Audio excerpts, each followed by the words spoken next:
그럼 어떻게 아이의 불안을 낮출 수 있을까요? 제 불안은 알겠습니다. 제가 다루어 보도록 노력할게요. 제가 안 되면 전문가의 도움도 받아보겠습니다. 라고 했다면 그 다음은 우리 아이가 스스로 가지고 있는 불안을 낮추어야 하잖아요. 어떻게 할 수 있을까요?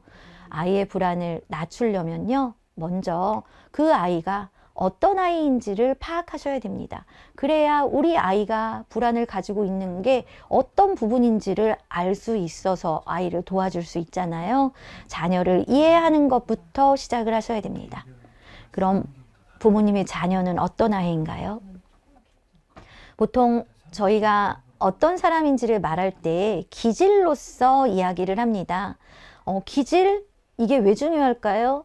기질이 어떤 특징이 있는지를 알아야 그 기질에 맞는 도움을 줄 수 있거든요. 흔히 기질은 세 가지 기질로 나누어서 많은 학자들이 이야기를 하고 있습니다. 순한 기질의 아이들은요, 간단히 말해서 잘 울기는 울어도 잘 달래어지는 아이입니다. 대체적으로 부모님이 아이들을 키우실 때 저희 아이는 잘 달래어졌어요. 그럼 순한 기질일 가능성이 매우 높습니다. 까다로운 기질의 아이는요, 한번 울기 시작하면 때를 난리를 피우는 이런 아이들입니다. 잘 달래지지 않아요. 까다로운 기질의 아이고요. 더딘 기질의 아이들은요, 더딘 기질의 아이와 순한 기질의 아이가 잘 구분이 안 되실 수 있는데 대체적으로 더딘 기질의 아이는 자기 표현을 잘 못합니다. 너 뭘 갖고 싶니? 무엇을 원하니? 라는 말에 선뜻 대답하지 못하는 아이들입니다. 이런 기질이 더딘 기질의 아이들인데 3명의 기질을 보면은 합쳐서 65% 통계 자료예요. 여기에 들어가지 않는 아이들은요, 경계가 모호한 경우가 많다는 거예요. 당연히 사람이라서 경계가 분명하진 않지요. 그런데 이 기질을 아는 게 왜 중요할까요? 기질에 따라서 아이가 다르니까 부모는 당연히 다르게 대처를 해야 되겠지요. 좋은 기질, 나쁜 기질은 사실 없습니다. 물론 까다로운 기질의 아이는 키우기 힘들어요. 그러다고 우리가 나쁘다고 할 수는 없는 거지요. 기질은 유전적인 요인 중에 하나입니다. 무엇을 의미하나요? 아이가 선택할 수 없다는 거지요. 기질을 정리해보면 날 때부터 가지고 태어나는 생물학적 특징으로 대인관계에 영향을 주는 감정, 행동, 반응 형태가 다 기질에 포함됩니다. 그럼 느낌 오시죠? 우리 아이들이 이 기질을 선택했을까요? 아니요. 이 기질은요, 바로 여기 계신 부모님들이 물려준 겁니다. 물론 부모님의 기질이 온전히 전달되지 않았을 수 있지요. 그 이후에 누군가로부터 받았겠지요. 우리 아이들은요, 그렇게 태어나고 싶어서 절대 태어나지 않았어요. 그냥 자기한테 주어진 거거든요.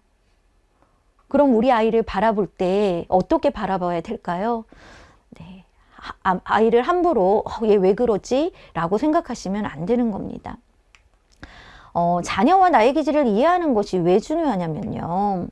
저희가 흔히 사람을 성장시키는데 유전과 환경 중 뭐가 더 중요해요? 라는 질문 많이 받아보셨을 거예요. 뭐가 더 중요한가요? 제가 작년에 이 연수를 진행할 때 1000여 명의 학부모님들께 설문을 조사한 경험이 있습니다. 부모님들은 뭐라고 답변하셨을까요? 유전과 환경 중에 하나만 선택하세요 했을 때 한번 선택해 보실래요? 유전이요? 환경이요? 반반 정도 나오더라고요. 반 정도의 부모님은 유전이 중요한 것 같아요. 그리고 나머지 반절은 환경이 중요한 것 같아요 라고 말씀을 하시더라고요.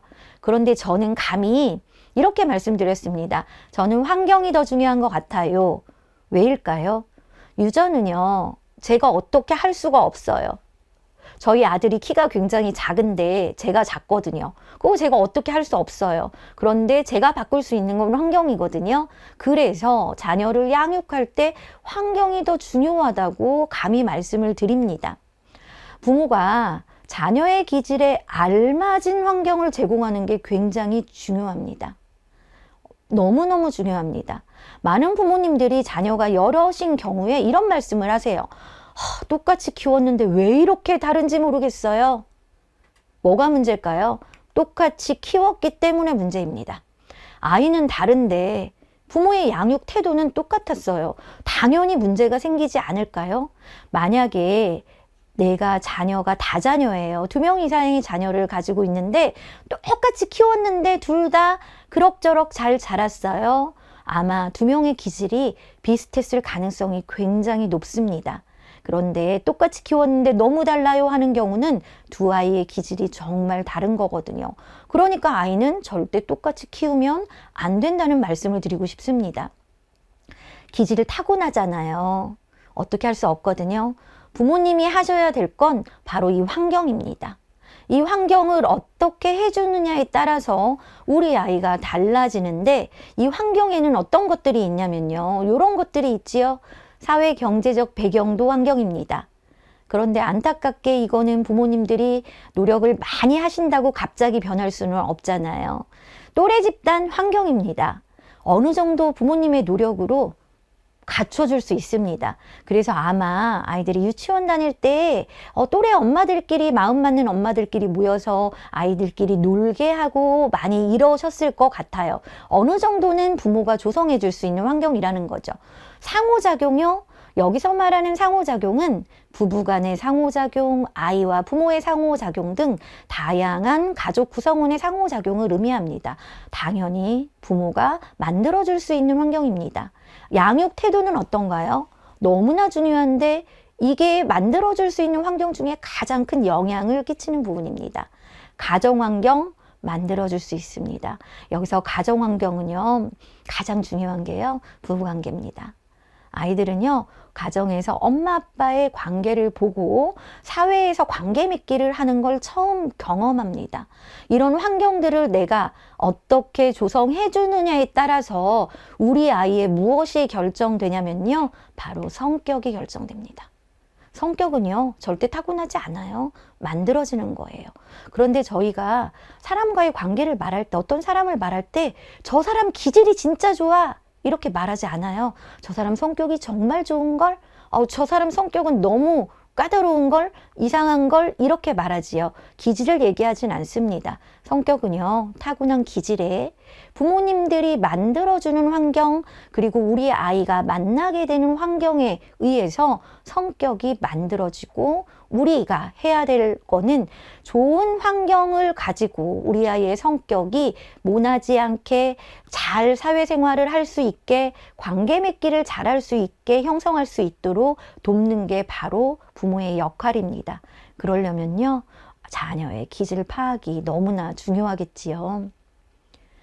부모님들 자녀의 성격 괜찮은가요? 만약에 지금 우리 아이 성격 진짜 까다로운데요?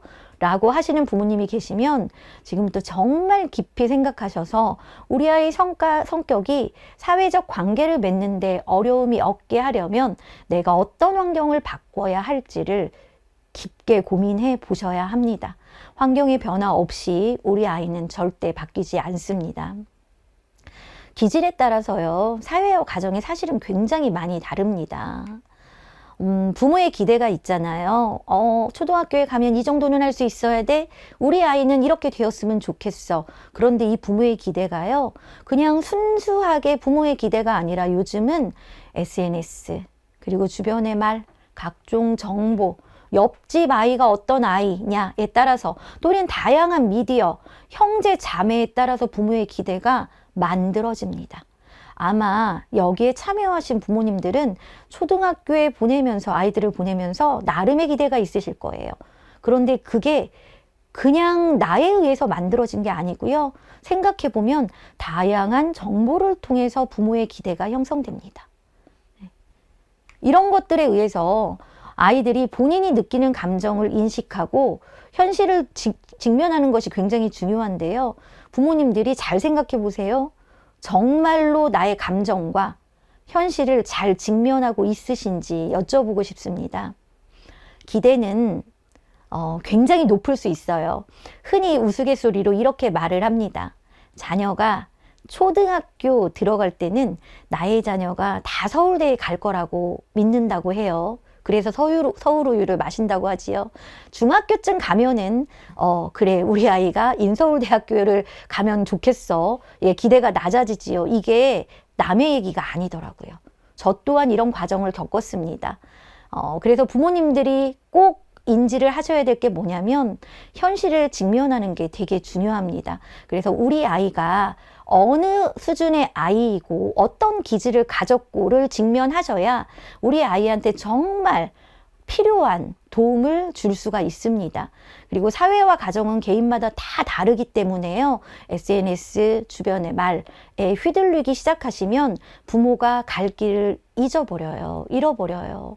그래서 본인의 가치관을 세우시고 본인이 가야 될 방향을 현실 안에서 방향을 잡으시는 게 굉장히 중요하다는 말씀을 드립니다.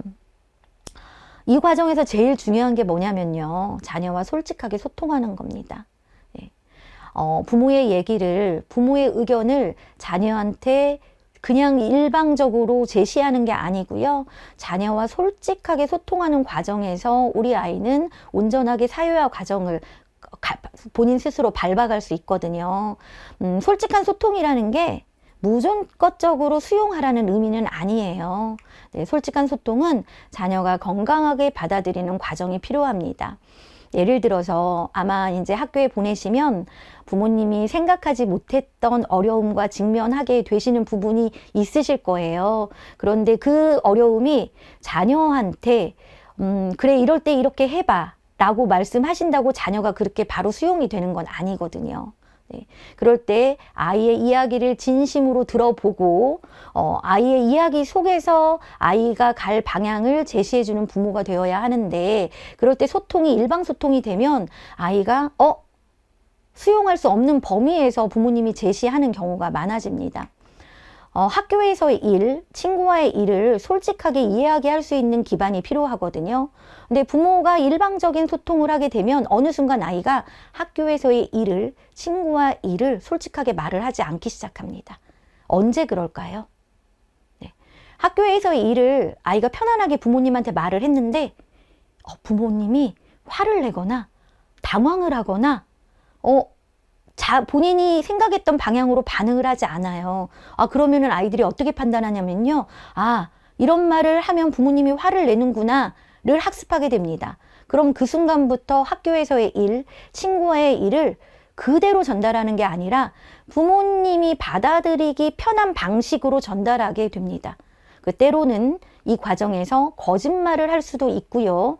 과장되는 표현을 사용해서 부모와 이야기를 할 수도 있습니다. 아이가 솔직하게 이야기를 하게끔 부모하고 잘 소통하는 연습이 굉장히 필요합니다.